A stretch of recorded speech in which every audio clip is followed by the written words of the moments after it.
Hello, boils, fools, and ghouls, and welcome to Coffee Gremlin Studios. I'm your host, Ellis McLean, and today we are doing some Artfight attacks, so let's get started. And today, while I draw 8 Artfight attacks, I'm going to tell you what makes your character stand out for me, personally. Number 1, your character actually has to have a good color scheme going. Take Pixie, for example. Pixie has yellows, pinks, blues, and purples, which reminds me of a sunset, so I get really inspired because of their creative colored palette design. The color psychology of characters also say a lot about characters as well.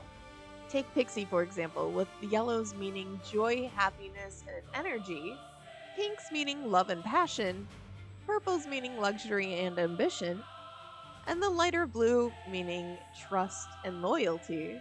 You can tell that Pixie is very energetic and happy, along with being full of love and joy and ambition.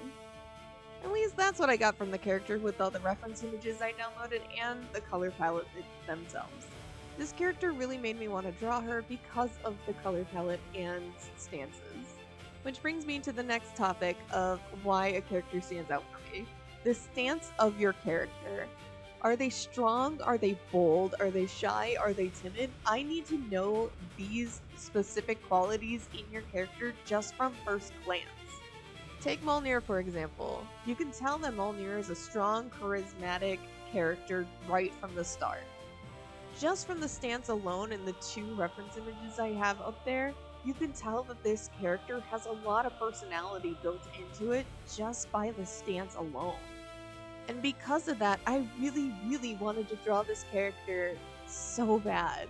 With the greens meaning healing and growth, with the dull yellow meaning intelligence, and with the orange meaning deceit and enthusiasm, you can tell that this character is one mischievous character.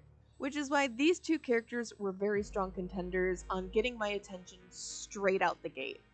You can easily tell what type of personality each character is, and it is fantastic. But those characters aren't the only characters I draw. Sometimes, in order to make your character stand out, you have a specific theme in mind for your character. Take Cherry, for example. Cherry is based on a cherry blossom, which stood out to me because of the strong memories and tie-ins to cherry blossoms. This made him stand out of countless of other characters for me to draw, so I had to draw them because of memory's sake.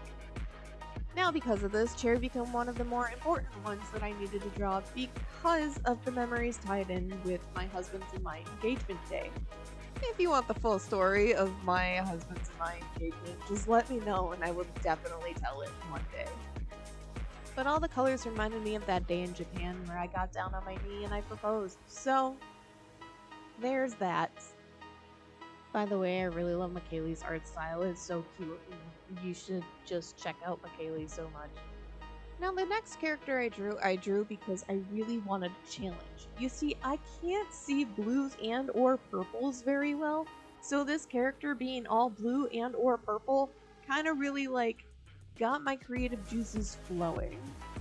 But not only that, they also have flame hair, and I really like drawing fire. Hehe, pyromaniac gremlin goes boom. Cue all the montages of me laughing at fire here.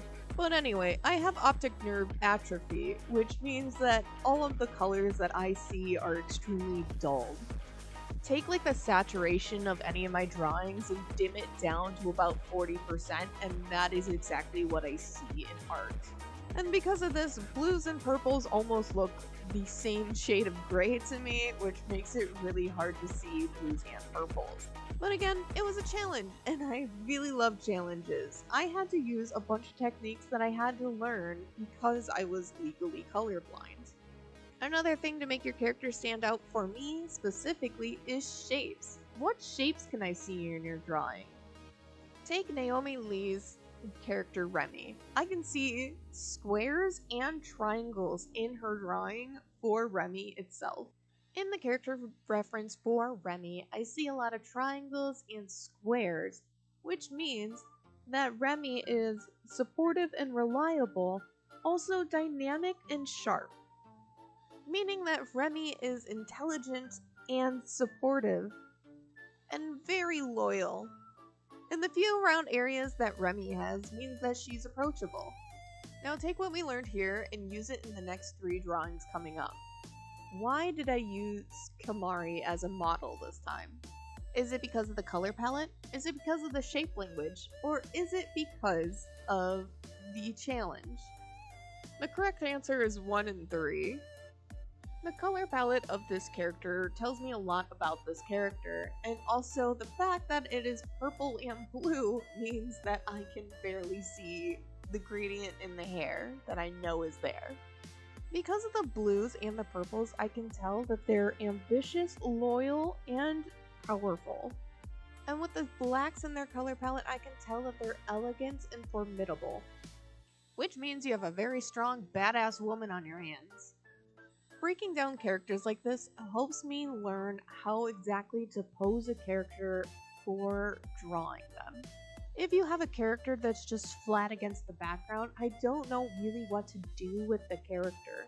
I don't really know how to pose them or how they act, what their personalities are. So in order for me to draw your character, you need at least one of those criteria for me to draw your character correctly. Or at all. It's pretty much just telling your character's personality at a glance, and that is what makes me want to draw your character. Now I know I'm gonna have some people in the comments saying that, oh, you're not drawing this character because my art style and your art style aren't compatible with each other. And I'm gonna say, no, that is not the case. Take Nova's character Boxcat, for example. I can tell straight away that Boxcat is a happy little computer AI kitty cat just from the stance and personality alone. But they only have 1 color. Technically, they have 3 colors. The lime green is a yellow and green mixture. It means that they're intelligent and energetic, also means that they have safety and endurance. Not only that, there's purple on this character as well, which means they're powerful. Which makes sense in context that they're a little powerful little AI kitty cat. Now, do I know much about this character? Absolutely not. I'm just basing it on what I see. And that is exactly what I see. Meanwhile, this next one has all the things that I looked for in a character design, and they are adorable. I don't draw fish that often, so I had to learn how to draw fish in this one. Can I draw sharks? Absolutely, but fish, nah. Also, I'm not used to drawing pets, so dog bodies are very weird for me to draw. So again, this was a challenge. And I love their color palette. Red's meaning strength and determination, and white meaning innocence. And come on, look at that face. You can't tell me that he's a good dose of boys. And also, it's a dog. They have very cute, energetic stances, and I love it. And that's why Bait hit my muse faster than Truckcoon coming in at Mach 5 to isekai my ass. So I hope you learned a little bit today, and I want to thank you to everybody who attacked me on Artfight. You are all amazing, and I love each and every single one of your arts. They are all so good, and I'm so proud of each and every one of you. And so that's it for me. Take it easy, boys, fools, and ghouls, and I will see you all next time.